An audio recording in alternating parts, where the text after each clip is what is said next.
Naghahanap ka ba ng mauutangan pero nahigiya ka? Ay, PM mo ako pag mumurahin kita. Talagang baha dito. Kung talagang minomonitor ng Pag-asa ang bagyo, bakit nakakapasok pa rin sa Pilipinas? Bakit ang dami pa ring wire dito? Di pa rin nag-improve? Gaya ng sa Davao.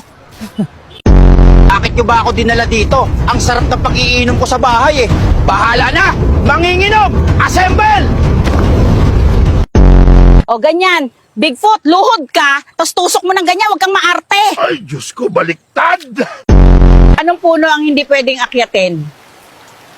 Ano? Yung nakatumba. Isa sa mabisang pampalakas sa bembangan. Inihaw na ba to? Dito lang yan, kay Lola Aida. Subukan na. Ang sarap-sarap talaga dito sa ibang bansa. Namumulot ka lang ng pera. Yan ang akala mong kupal ka. Ano masasabi mo sa 5 minutes response ng PNP? Mabilis. Sa sobrang bilis, iba nahuli.